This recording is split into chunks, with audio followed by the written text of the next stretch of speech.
Ecclesiastes 3:11.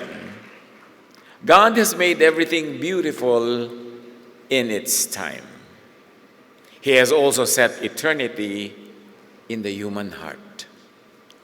Imagine what this means. God has set eternity in the human heart. The way of life, a New Year review. Turuan niyo po kami, Panginoon, na suriin ang mga nagdaang araw at ang mga darating pa na mas higit naming maipamuhay kung ano ang niloloob niyo para sa amin. Tumugma nawa sa iyong kalooban ang aming mga iniisip at ginagawa at nang sa gayon, kung ano ang layon niyo para sa amin ay siyang maganap. Kayo po ang mangusap, kaliwanagan niyo ang maghari, katotohanan niyo ang gumabay. Salamat po, Ama, sa ngalan ng iyong anak na si Jesus. Luke 4:16-21. Jesus went into the synagogue as was his custom. He stood up to read, and the scroll of the prophet Isaiah was handed to him. Unrolling it, he found the place where it is written, "The Spirit of the Lord is on me, because he has anointed me to preach the good news to the poor. He has sent me to proclaim freedom for the prisoners and recovery of sight for the blind, to set the oppressed free, to proclaim the year of the Lord's favor." He began by saying to them, "Today, the scripture is fulfilled in your hearing."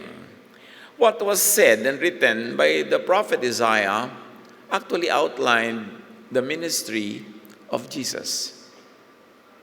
And now Jesus repeats it, he reading the very verses and adding a very powerful layer to its meaning. Sabi niya, natupad na ang sinasabi ni Isaiah. Ngayon mismo, as you hear it. As you hear me, read it. Actually, ang tinutukoy dito is the year of the Jubilee. Sa tradisyon ng mga Israelites, every 50 years, mayroong reset. Lahat ng utang na hindi bayad, bura. Ang mga kasalanan, pinapatawad. Ang mga kaparusahan, inaangat. Ang bigat sa buhay. At maraming mga bilanggo ay pinapalaya. Parang bagong simula. And every 50 years, nagaganap yun. At yun ang observance nila. Isa itong protection ng society, ng religion, sa mga kawawa, sa mga api, sa mga walang kapangyarihan. Pero once every 50 years lang. Kaya may mga religious customs ang iba't ibang mga grupo na every 50 years marami ring napapatawad, may mga kasalanan na napapatawad, may mga pupuntahan kang lugar na nag-grant ng mga kapatawaran sa mga kasalanan, merong Jubilee tradition. Ang pinagkaiba ng binasa ito ni Jesus, sabi niya, hindi lang ito isang taon every 50 years. Ngayon, magiging totoo na to every day of your life. At siya ang magiging daan para maging totoo yun. Can you imagine what burden is lifted by that statement from Jesus? If only people would realize the true value of what he said. The language of Isaiah 61 read by Jesus was understood as Jubilee language, echoing Leviticus 25 themes of release, restoration, and social reset. Built in sa kanilang kabihasnan itong Jubilee. Most interestingly, Jesus declares this Jubilee vision fulfilled today according to Him, through Him, shifting it from a scheduled year, every 50 years only, to a present, ongoing, lived reality. Tectonic ang movement na ginawa ni Jesus by saying these things. Jesus proclaims Jubilee as now permanent reality, no longer just a calendar date, no longer just a seasonal relief, but a regular way of life of release instead of punishment, restoration instead of exclusion, mercy instead of fear. Sabi niya, I have come that you might have life and have it to the full. Come to me, all of you who are tired and heavy laden, and I'll give you rest. I will give rest for your souls. My yoke is easy, my burden is light. And no longer limited to a 1-year period within every 50 years, but now it's an ongoing, present, eternal reality among people. John 10:10, I have come that they may have life and have it abundantly. Not only every 50 years, but every day. John 17:3, this is eternal life, sabi ni Jesus, that they may know you, Father, the only true God, and Jesus Christ, whom you have sent. A very loaded statement. Sabi ni Jesus, ito ang tunay na buhay. Ito ang buhay na walang hanggan, na makilala kayo, Ama, na kayong kaisa-isang tunay na Diyos. At ako ang iyong anak, na isinugo niyo upang kayo'y ipakilala. So eternal life is in you and in me, telling people about you and about the kind of life is available to those who believe in you and those who follow you through me. Earthly life, when seen from eternity's vantage point, it's not just a preparation for the next life, as is commonly believed, but is already an integral portion of eternal life. Ang buhay na ito, ngayon, sa lugar na ito, sa anyo ng buhay na ito, ay hindi lang preparasyon para sa buhay na walang hanggan. Ito'y kasama na, simula na, at bahagi na ng buhay na walang hanggan. Isang malaking shift of understanding yon. Kasi maraming iniisip, ang buhay dito'y pagsubok para lamang magkaroon ka ng qualification, magkaroon ng buhay na walang hanggan. But Jesus says, eternal life is this, knowing you and knowing me who makes you get known. Intindihin natin yun kasi malaking change ang magiging effect sa ating attitude about life. Pag inintindi natin ang sinasabi ni Jesus, that the kingdom is not there, is not here, it's in you. Andyan na.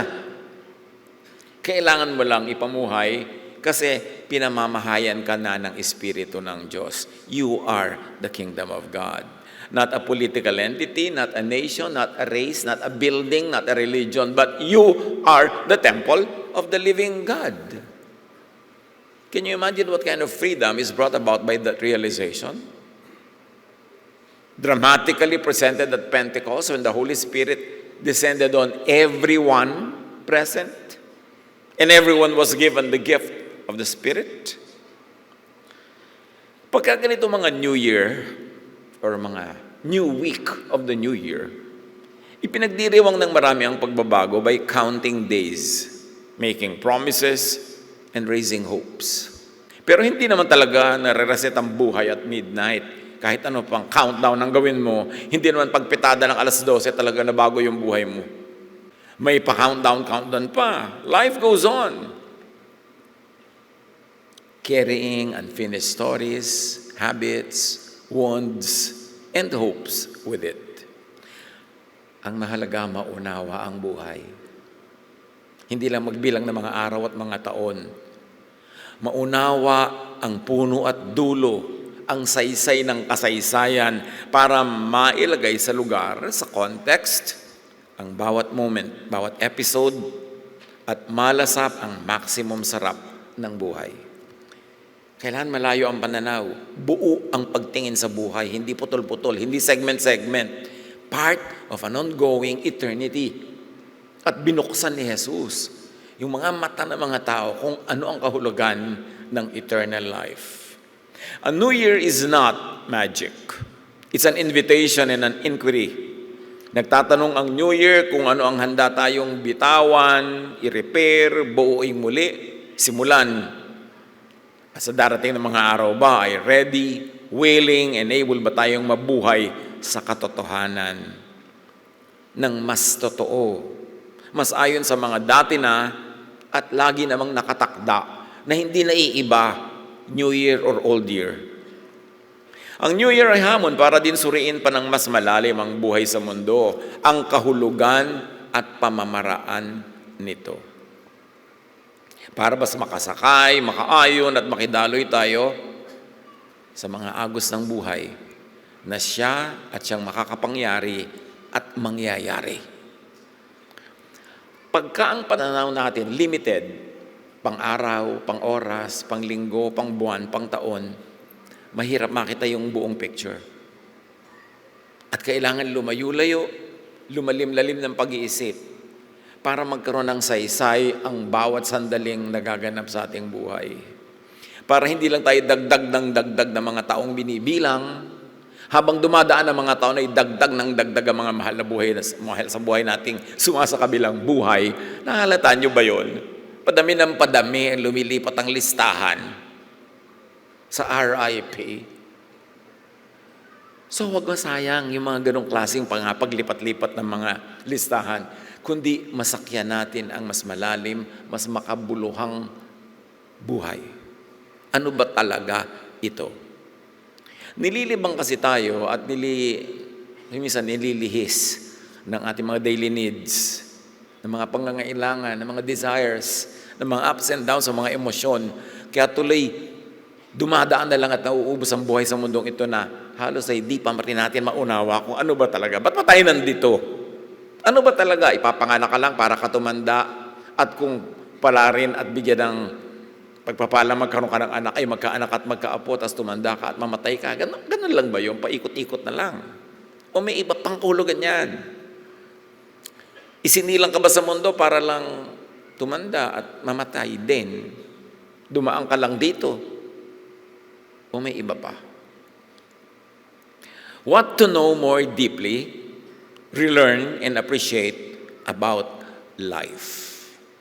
Life is shaped and sustained by natural law and quantum or supernatural laws. Isang bagay na dapat alamin at tanggapin. Meron talagang natural law. So kung may namamatay, may nabubuhay, may dumadating, may umaalis, may tumataas, may bumababa, may nahuhulog, natural law lahat yan. Ang creation ay may takdang patterns and rhythm. Jeremiah 32:25, "Thus says the Lord, if I have not established my covenant with day and night and fixed laws of heaven and earth, then ... Ang mahalaga itong part ng sentence na to, na sinasabi dito, creation runs on fixed, unchanging laws. Day, night, heaven, earth, gravity, physics, velocity, buoyancy, lahat yan. Reality is ordered, sustained, and reliable. The more you know about natural law and reality, the more you are able to benefit from life. Bakit ba nakakapagreseta ang doktor ng mga gamot? Kasi na-observe na nila na itong ganitong chemical composition, pagkakainain mo, ininom mo sa ganitong oras, sa ganong dami, itong magiging epekto sa iyong kalusugan. Natural law yun. Nandun na lagi, na-discover lang later ng mga tao. And the more you realize this, and the more you know about how the laws and the dynamics of nature, the more you are able to benefit from the beauty of God's design. Na alam mo na kahit gaano kakabanal at dasal lang dasal, pag nadulas ka at nagpabaya, mababarog ka, yung ulo mo pwedeng mabiyak at mamatay ka. Kahit kabanal. Dapat nating ma-realize, preset ang mga laws. At ang tunay na pagsamba sa Diyos ay pagkilala sa Kanyang mga natural laws at pagsakay dito, hindi pakikipagtunggali, kundi pakikiayon at pagdaloy. Life flourishes not by resisting these laws, but by recognizing them and living in harmony with their rhythm. Reality is ordered, sustained, and reliable. Kaya alam na ng mga aeroplano, pag lumipad sila sa ganitong paraan, sa ganitong bilis, bababa sila sa ganitong airport, meron ba namang sa ibang airport napapunta? Mapapunta ka kasi alam mo na yung laws of nature, yung direksyon ng hangin, the physics of flight, so you're able to get where you should be. The more scientific you are, the more based you are on natural law, the more you are able to harness the powers of nature. So, be in harmony with the rhythm, with natural and deeper, call it quantum or supernatural order. What you can explain naturally, pwede mong tawaging classical physics.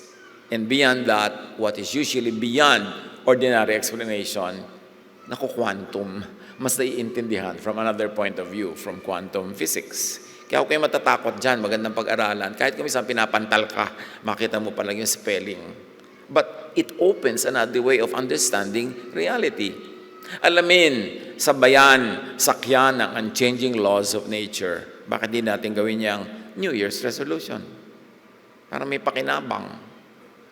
Na kung napupuyat ka lagi, kahit sa kadadasal, makakakaroon ka pa rin ng sipon, pneumonia. Kailangan bigyan mo ng sarili mo ng tulog, hindi nadadaan sa kabanalan yan. Kasi may natural law. Kaya kung minsan, maraming hindi banal, mas malusog kesa sa yung banal. Kasi mas nakasakay sila sa natural law, nagba-vitamins, nag-exercise, tutulog. Ganon, sakyan yan. Isang mahalagang skill yan sa buhay, life skill. Creation follows cycles. So ang mga tao, may mga kabaliwan, kanya-kanyang oras ng kabaliwan. Kung baliw siya ngayon, huwag mong patulan. Bukas, titino din yan. Babalik din sa sarili. Huwag magbanggaan ng dalawang baliw. Kasi magsisiraan kayo at magigibaan lang kayo. Nothing essential is wasted. Everything is cyclical. Ecclesiastes 1:7, all streams flow into the sea, yet the sea is never full. To the place the streams come from, there they return again. Very interestingly, these verses from Ecclesiastes talk about the water cycle. Na kung saan daw galing ang tubig, doon din yun babalik. So mag-aral kayo ng evaporation, condensation, precipitation. Yun ang pinag-uusapan dito, naiintindihan nila. Although they don't talk in those technical terms. Nature constantly recycles and rebalances life. Systems fail when balance breaks. So mahalaga mga kapatid, you want to be godly, you want to live a spiritually fruitful life, have a balanced life. Balansehin. Hindi naman may pinag-uusapan kung tungkol sa masarap na timpla ng banana Q, papasukan mo na naman mga kabanalan. May oras, may balance para sa lahat ng bagay. Huwag pasok ng pasok. Kahit pa nga sa tingin mo, yan ang maganda. Kasi timing is almost as important as the deed itself. Live without panic about loss. Practice gratitude and careful reuse, trusting that life gives back what is shared. We lose things. It's part of the process. Ang balat mo nga, di ba? You shed off old skin. Kaya ka naghihilod para matanggal yung luma. Nagkakaroon ng lumalabas na bago. Kahit sa ating mga skills, people in our social circle, may dumarating, may umaalis talaga. Meron naman lumilipat sa kabilang buhay. Natural yon. So, meron tayong lungkot kumisan, lalo't kung talaga namang malapit sa loob natin. Pero, accept it as part of reality. Part yun ng buhay. Huwag ka makipagtunggali doon dahil hindi ka mananalo. Mapapagod ka lang, mapupudpud ka, mauubos. Tanggapin mo na pag may nawawala, something's lost, something's gained in living every day. May mga magagandang hikaw na biglang, ay nawala. Pero kung ipagluluksa mo ang bawat hikaw na nawawala, can you imagine what miserable life you will live? Siyempre, mag-iingatan mong hindi mo wala, o kung nawala, hanapin mo naman ng konti man lang, pero kung talagang hindi mo na makita, give it up as something lost and look at what you gained that day. Because every day, something is lost and something's gained. Buksan ang mata. Hindi lang doon nakatingin sa nawawala, nalulungkot tuloy. Lagi namang may kapalit. Madalas ka nauuna pa yung kapalit. Receive, give. Share, receive, give. That's how you live life. Share. Share whatever is good to share, except your spouse. Share. Ang mga anak nyo, share. Share with their friends. Share with their future spouse or present spouse. Hindi naman inyo lang. Ang taong luluwag ang buhay, luluwag ang kalooban, yung marunong mag-share. Yung hindi yung kapituko sa lahat ng mga bagay na gusto niya, kanya lang. Hindi yun mangyayari. It's against the law of nature. Because nurture runs on sharing, on recycling. Walang nawawala, paikot-ikot lang, kahit buhay, kahit mahal sa buhay. Narito lang tayong lahat, paikot-ikot in various forms. Tulad ng water cycle, kuminsan liquid, kuminsan solid, kuminsan vapor, pero nandyan lang din. Because since the creation of the world, not one drop of water was ever lost or gained. Doon, napakagaling ng Diyos na creator natin, mag-recycle. So, ganun din tayo dapat. You should be able to recycle feelings, recycle dreams and aspirations. May nabapalitan, may nawawala, may dumarating. Huwag makipag-contest dyan. It is the law of nature. And very importantly, pag nawawala o parang papunta na sa pagwala, let go. Let go. I always ask people, yung mga namamatayan, usually gusto kong pumupunta sa mga namamatayan, yung oras na hindi matao, para makapagsarilinan kayo ng mga naulila. Hindi yung ang dami-daming tao, wala na kayong meaningful conversation. At isa kong laging tinatanong, na-release mo na ba? O yung asawa mo, sumakabilang buhay, na-release mo na ba? I-release mo na. Tinawag na ng Panginoon, kinuha na. Huwag ka na magkapit-tuko. Liwan na lang gusto mong sumama na una. Kung hindi naman, release mo. Kasi kahit ano naman ang pagpilit mong huwag i-release, kinuha na eh. Luwagan mong dibdib mo. Ano man yun. Meron mga nahihiram tayo mula sa Diyos, sandali, pero isosoli mo yan. Lalo kagandahan. Sandaling-sandali lang ang pahiram niyan. Isoli mo na kung kinukuha na. Huwag mo na ipagpilit ang magmukhang 14 kung 80 ka na. Mapapagod ka eh. Release. Let go. Live in your reality. Isang bagay yan. At may 50 lang tayong iisa-isahin ngayon. Kaya sana nagbaon kayo ng tanghalian. What else do you know more deeply about life para ma-appreciate natin ang kahulugan nito? Humans appeared late in creation. Nauna na yung mga iba. Pati mga tuko, mga palaka, nauna na. Not as owners, but as stewards. Ang tao huling nilikha, kahuli-hulihan, tapos nagpahinga na ang Diyos. Realize what that means. We are not creators, we are not owners, but we are stewards. Tagapangalaga lang, nakakahiram-hiram mula sa Diyos. Being created in God's image means responsibility to care for creation, not exploitation, and not ownership. You don't own anyone.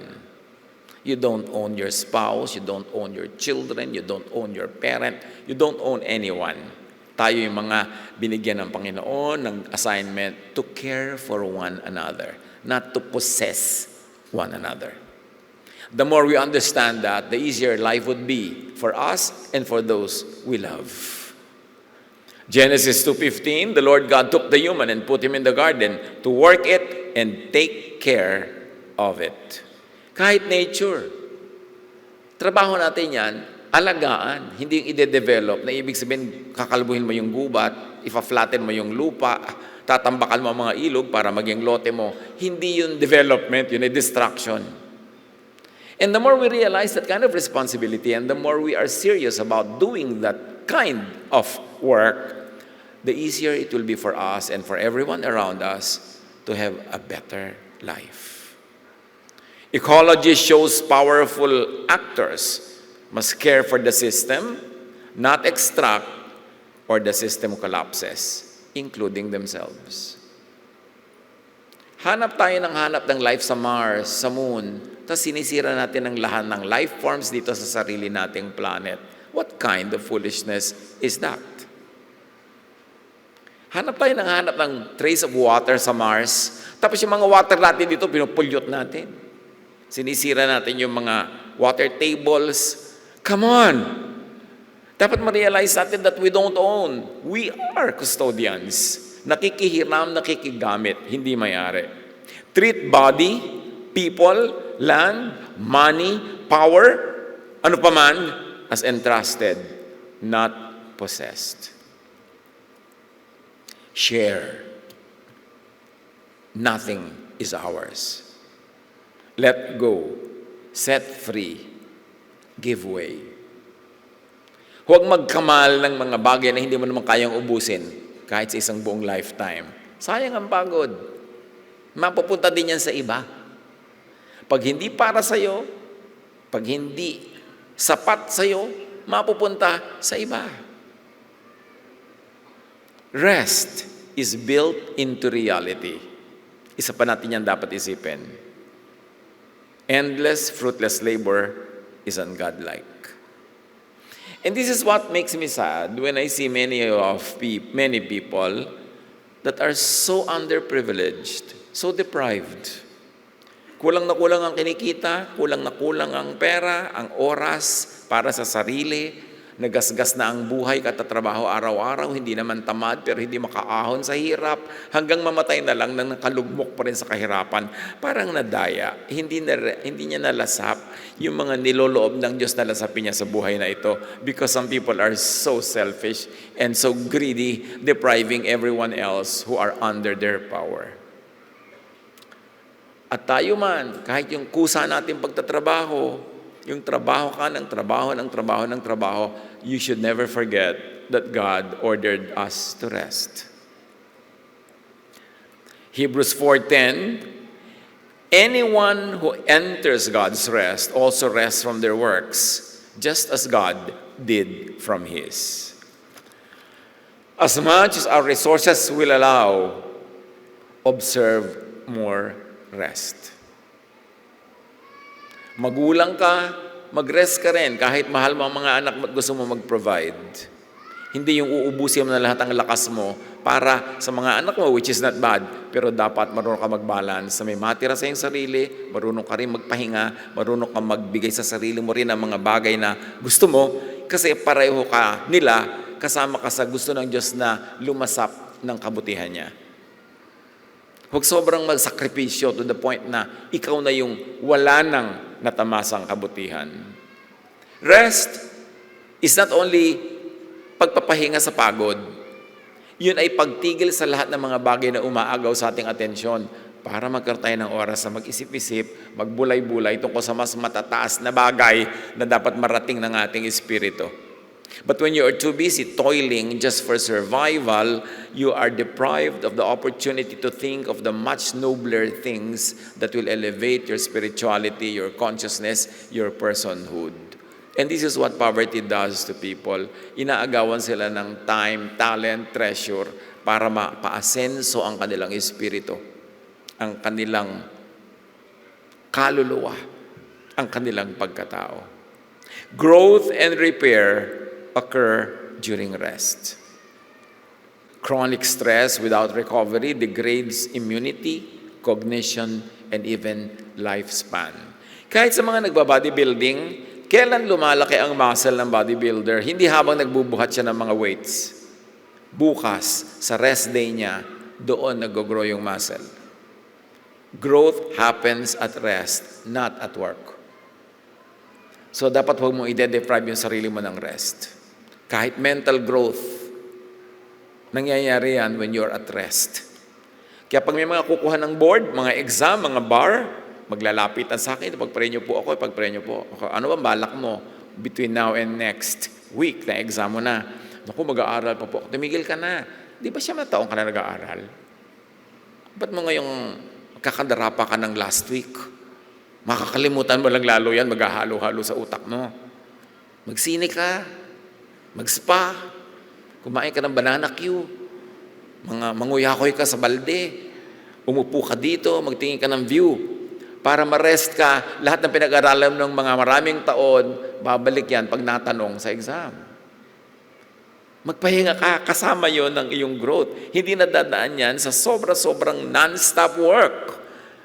Dito tayo dinadaya ng mundo, yung work hard at aasenso ka. Ang nagsasabi lang niyan, yung mga employers who want to exploit us. Work smart. Kailangan may pahinga. Schedule real rest as obedience. Not laziness, not indulgence, but obedience to natural law. Bigyang pahinga rin ng kapwa, mahalaga yan. Lalo na ang sakop, ang empleyado. When people are under your power, administrative, financial, whatever power, it becomes your duty to God to give people under you rest. Kasi nasa kamay mo yung kapangyarihan kung makakapagpahinga sila or not. So yung kapangyarihan mo, gamitin mo sa pagbibigay ng pahinga, hindi sa pagdadagdag ng needless pagod. Remember, pahiram ang lahat. You don't own even your employees. Lahat tayo, mayroong great employer. So dapat maging responsible tayo for everyone down the line. Jesus restores fullness of life. Lagi nating nadidinig. What does it mean? Kay Jesus, ang buhay ay hindi paglayo, pag-iwas, pagtakas sa mundo. Tulad ng akala ng iba, magpapakabanal, magtatago sa likod ng mga pader. Sasalit sa mga very exclusive group na sila lang ang tao sa kanilang planeta at mundo. No, kay Jesus hindi paglayo at pag-iwas at pagtakas ang tunay na buhay, kundi pakikilahok ng buong buo sa buhay na ipinagkakalob ng Panginoon. Sa buhay na may saysay, may ugnayan, may galak, with feelings. Real involvement and participation in eternal life, as Jesus gives it, is not refusal of the world, but participating fully, fruitfully, gainfully, and happily in the world that God gives us. To be an agent of change, to be a blessing, to be a catalyst. Napakahalagang uriin yun. Hindi sa pag-iwas sa mundo, kundi sa pakikilahok in gainful, fruitful, and loving ways. Eternal life is participation, not escape. Iniisip na iba, ang escape is mawala ka sa mundong ito at lumipat ka sa isang perfect world. No, it begins here. This is the world that God gave us. Pero iniiba ng marami, pinapasamaan nila yung mundo na ang goal mo laging tumakas at umalis sa mundo. Eh, andito tayo Paano magiging masama ang bagay na nilikha ng Diyos?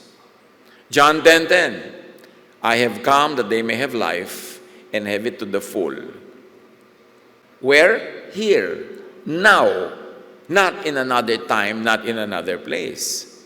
Research on well-being shows meaning, purpose, and connection, not survival alone, produce resilience and vitality. Mas lumalakas ang katawan, mas lumulusog, mas tumatalino pag committed ka sa mga bagay na higit sa iyong daily existence. Mga mission na may kahulugan, pagmamahal sa kapwa, pag-ibig, pagtulong, pagbuo ng magagandang bagay. When you are committed to these things, pati ang iyong health nag-i-improve. Kasi meron kong sense of purpose. So, reject survival-only living. Choose habits that enlarge life, relationally, morally, spiritually. Tanggihan ang pamumuhay na ang hangad ay makaraos lang, na ang motto ay, pwede na yan. Pag nalinlang tayo ng pwede na yan mentality, hindi na tayo magsisikap to achieve more, to produce more, to share and give more. Yung pwede na yan, ano pang mga mentality ang dapat natin palitan? Yung, ganyan lang talaga yan. Wala akong magagawa. Mga ideya ng mga talunan. Kung mo sasabihin, wala akong magagawa, sabihin, may magagawa ako, especially by the power of God. Kung mo sabihin, ganyan lang talaga yan, tapos hindi, dapat ganyan yan, palitan natin, ayusin natin. Hindi pwede na yan, kundi no, pwede pa natin ayusin yan, improvein pa yan. Because sabi ni Jesus, I came that they might have life and have it to the full. Hindi naman sinabi ni Jesus na pwede na yan. Sabi niya, to the full. Yung todo. Pumili ng mga gawi na nagpapalawak ng buhay, hindi lang lakas ng katawan, kundi sa mga lalim ng ugnayan sa kapwa, linis ng budhi, at paghubog ng diwa na marunong makibahagi, hindi lang mag-survive. Nawa makalampas tayong lahat sa survival mode. Sometimes institutional poverty forces many of us to just survive. No time to think about nobler things, to develop the mind, the spirit, the social grace, the refinements of life, kasi nakagapos sa kahirapan. Kaya dapat tayo makatakas dyan, malampasan yan, Baguhin yan with every power and energy that God gives us. Be an agent of change. Be a catalyst of change. Hindi lang complainer. Hindi lang punching bag ng mga makapangyarihan, kundi catalyst of change. Because the Spirit was given to everyone at Pentecost. There is now a direct correspondence between heaven and people like us. Educate yourself not only to learn a job skill, but to develop your heart and mind, your personhood and humanity. Nawa lumampas tayo doon sa stage ng ating economic setup na nag-aaral ka lang para magkaroon ng trabaho. Pinipili mo lang yung kursong madaling humanap ng trabaho. That we educate ourselves beyond just being marketable and having marketable skills, but we educate ourselves to refine our personhood, to develop our talents, whether or not they are demanded by industry. Lumampas tayo sa ganun. Kaya mapapansin nyo, marami sa mga pamilya na lampas na sila sa poverty level, yung marami silang excess resources, ang pinag-aaralan, philosophy, French, o kaya ay Renaissance art. Mga ganun. Kasi para na yun sa pag-develop ng kalooban nila na likas nang nandun pa. Hindi lang para humanap ng, sasabihin ng magulang, anong course gusto mo anak? Ganito po. Anong trabaho ba kukuha mo sa course na yan? Kasi tayo naka-oriente, ma-employee. Para nga mabuhay. Kasi nga marami tayong economic challenges. But if we are led ably by our leaders and we are good citizens and we do our part, we can develop a society wherein people study what will develop their spirit, not only to develop marketable skills. Makakarating nawa tayo sa ganyan in our lifetime. Yung maraming mahango sa needless poverty that stunts spiritual, emotional, and intellectual growth. Yung maghanap buhay para may pangtusos lang sa buhay, pero huwag ubusin ang buhay sa paghahanap buhay lang. Ang sarap naman kung nagtatrabaho ka, para lang may panggastos ka, magawa mo yung mga gusto mo, pero hindi ka nabubuhay para magtrabaho. Nagtatrabaho ka lang para may hanap buhay. What to develop more deeply about life as we ponder life? Maraming dapat i-develop. Eternal life is relational knowing, not post-mortem relocation. What do I mean? Ang walang hanggang buhay ay nasa pagkakilala at pagkaugnay sa kataas-taasan. Ang eternity ay hindi oras at lugar na pinupuntahan matapos ka lang ma-dead.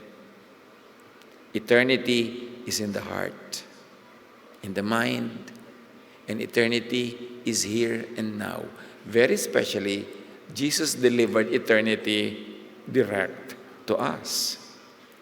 Ang walang hanggan ay hindi lang future address, kundi present connection with the Most High. Kung gaano mo kakilala at kaklose ang may likha, ganun mo ipapamuhay ang buhay. So your life is a reflection of how much you know the Most High God. Your attitude about life, about gain or loss, about what you have and not have, reflection yan ng lalim, lawak at taas ng pagkaunawa natin sa kalooban ng Ama, na buong linaw namang itinuro ni Jesus. Kailangan lang natin pag-aralan at unawain. Your earthly and beyond earthly life is shaped by how well you know and how well connected you are to the Creator through the Son.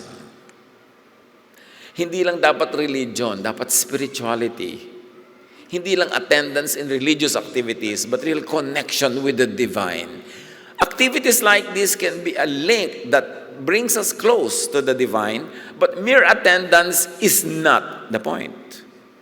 Kaya kahit umattend ka ng umattend buong buhay, pag hindi ka talaga na-connect sa divine, ganun lang, parang motif lang ng buhay natin, yung religious activity. John 17:3, "This is eternal life," sabi ni Jesus, "that they know you, the only true God, and Jesus, me, whom you have sent. Sa definition ni Jesus, anong eternal life? That you know the only true God, the Father of Jesus, the Most High God, and to know Jesus whom He had sent. Pag alam mo yon, naunawa mo, nakasay ka dun sa katotohanan na yon, that is eternal life. Hindi yung joining a religion gets you into eternal life, or doing a certain ritual gets you eternal life, or doing a formula prayer gets you into eternal life. It is knowing the Father of the Lord Jesus, the Most High God. May nangyayari when you vibrate with the vibration of the divine, when you enter the frequency of the Most High God, you are in eternal frequency. Knowing the Creator shapes how we see and live. Knowing does not stay in the mind as thought. It moves out of the world as lifestyle. Kaya sabi ni Jesus, you will know them by their fruits. Sa bunga ng tao, malalaman kung nakakonekta talaga sila sa Ama. Ano ba yung bunga? Di ba yung kapayapaan, pag-ibig, katahimikan ng loob, tibay ng loob, tining, hindi agad-agad na naliligalig, hindi agad-agad nagagalit, natatakot, matining ang loob, payapa ang kalooban, restful. Yun ang bunga ng pagkakilala sa tunay na Diyos.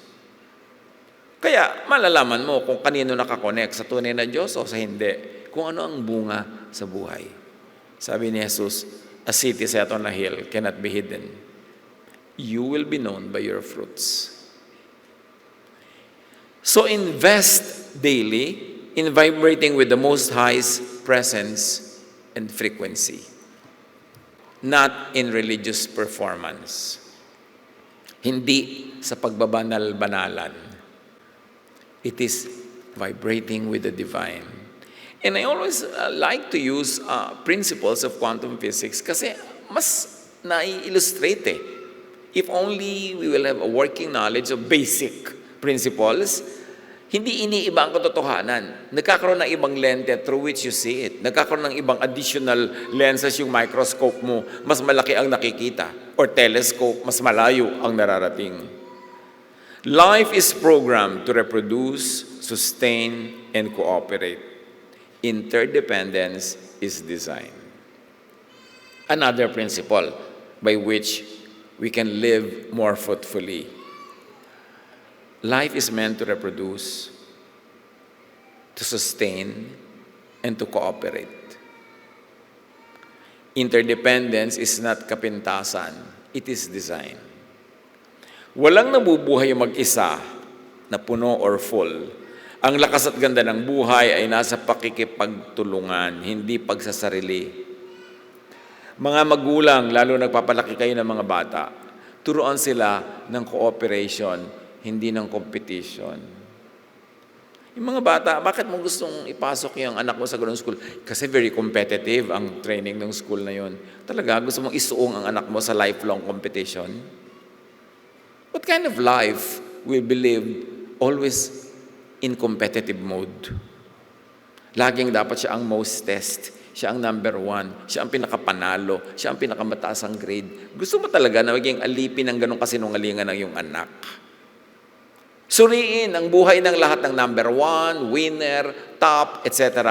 Masasaya ba talaga lahat? Huwag padaya. Turuan ang mga bata ng cooperation sa kanilang magkakapatid. Hindi yung bata pa, uy, ang ate mo mas maganda kaysa sa'yo. Uy, mabuti pa yung kapatid mo, mas ganito kaysa sa'yo. Contest ang inilalagay sa utak ng bata, nagiging competitive tuloy. So ang magiging bunga niyan, selosan, jealousy, competition. Is this the kind of life you want them to really live? Learn from Jesus. Cooperation is the law of nature.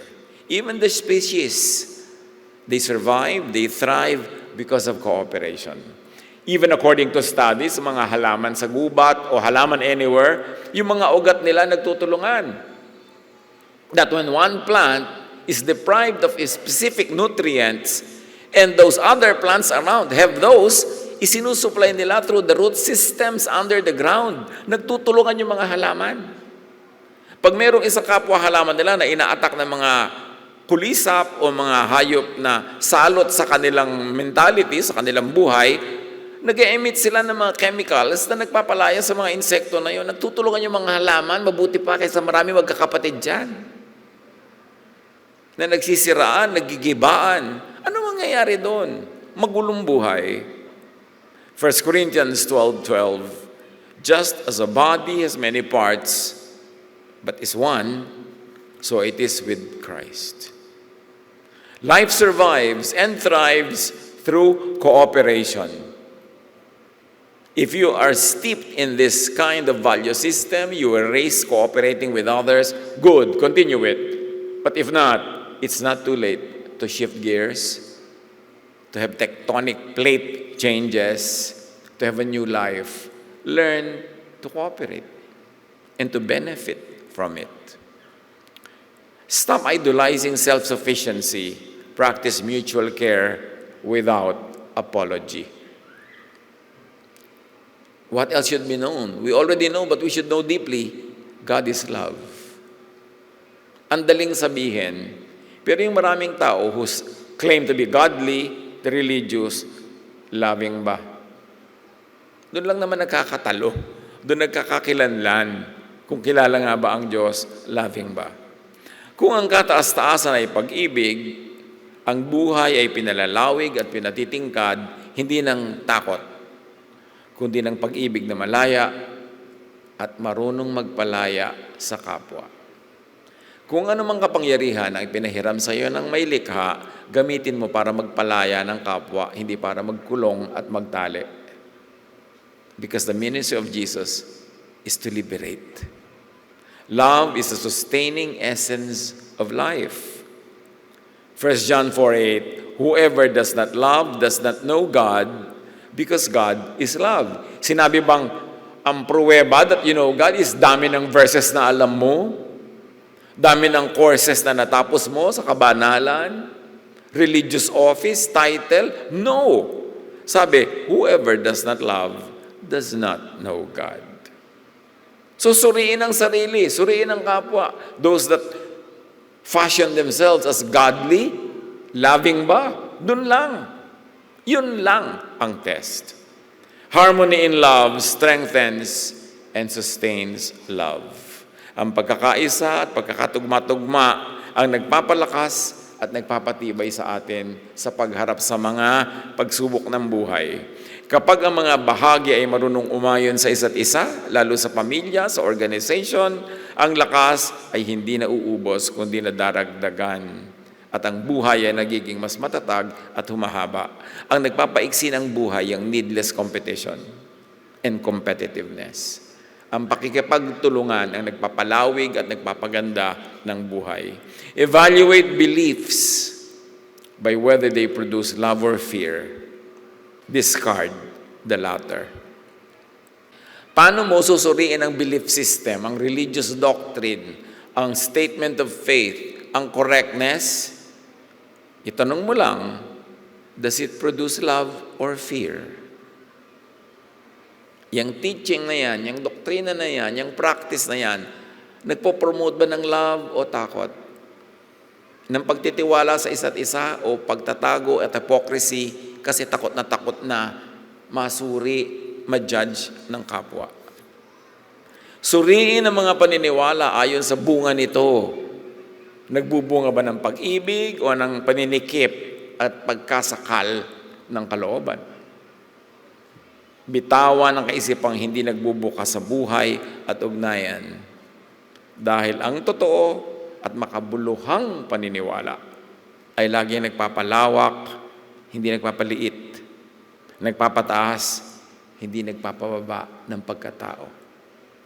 Ang tunay na makadiyos na katuruan at mga gawi ay nagtataas ng pagkatao, hindi nagbababa nito. Hindi nangiinsulto, hindi nangihiya, hindi naninira, kundi bumubuo. Nag-aangat, hindi tumatapak at hindi yumuyurak. Suriin ang uri ng ating religious life. Love unifies, heals, and preserves. Loving is already participating in eternity. Di ba? Sabi ka if you love, you know God. So if you are loving, you are already in God's presence. You are already into eternity. Ang pagmamahal ay pakikilahok na agad sa walang hanggan. Kasi nga, God is love. And when you love, you are in the realm of God. You are in eternity. Huwag tumunganga at maghintay sa kabilang buhay.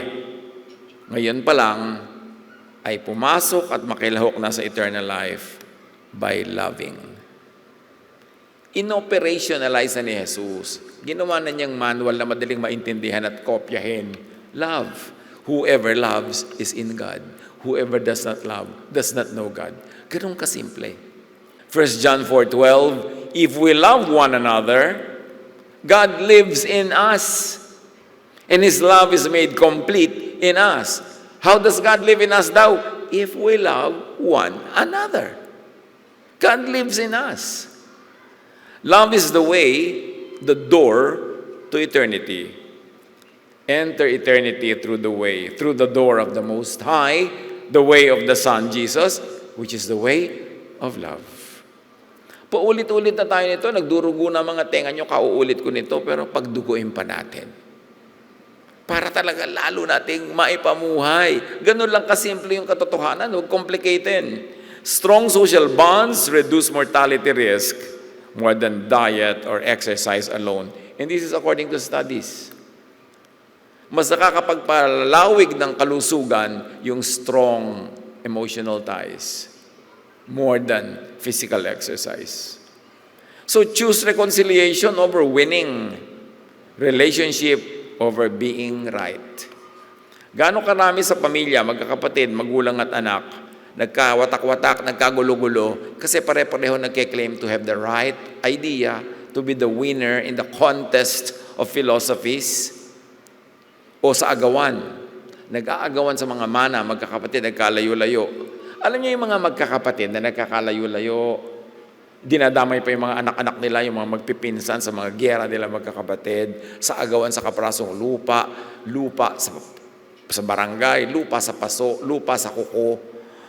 Pinag-aaway-awayan. Alam nyo, 30 years later, patay na rin lahat yung magkakapatid na yan. Anong katuturan na pag-away-awayan yan? Tingnan nyo from eternity, maglalayo-layo tayo, hindi tayo magkita-kita, may mga absent sa ating mga pagtitipon. Dahil lang sa mga bagay na yan na 50 years from now, wala na tayong lahat. Imagine this, 100 years from now, all of us will no longer be here. So what really matters? To be part of eternity now. Now na, by loving. Ang winner na nawawala ng kaibigan, kamag-anak, kasama, actually, ay loser. So don't always strive to win. Those who lose, especially in arguments, usually keep their friends. At yung laging panalo sa mga pagtatalo, yun ang nawawalan ng mga tao sa mundo nila. Ang kababaang loob na nagpapatibay ng samahan ay may saysay na nagtatagal. Cling to what matters in the long run, to what stays till eternity. And love is forever. Sabi ni Paul, faith, hope, love abide, these three, but the greatest is love. Love is eternal. Nothing done in love ever fades away. It will always be around because love is eternal. Now, let's talk about something very important to understand and appreciate in this life. Death. Death is recycling, not annihilation. Life gives way to life. Death is not an ending. It is just the closing chapter of a never-ending eternity and opens to the next chapter. Bakit natin kailangan itong maunawa at matanggap? Kasi mangyayari at mangyayari. Wala naman nakakaiwas dyan. The more you understand it, the earlier you accept it as part of life, mas magiging mas madali ang lahat. Ang kamatayan ay hindi wakas kundi paglipat lang at muling pag-ikot, pag-recycle. John 12:24, sabi ni Jesus, unless a grain of wheat dies, it remains alone. If it dies, it produces many seeds. So sa point of view ni Jesus, which is eternal, hindi naman namatay yung seed. Kasi nung inilibing mo sa lupa, maraming ibang sumulpot ng mga bagong usbong, dumami siya lalo. Apply that to all kinds of life forms. Because as far as God is concerned, who is creator of life, ganun lang yun. Death feeds new life. So, face aging, loss, and dying without terror. Live generously, not defensively.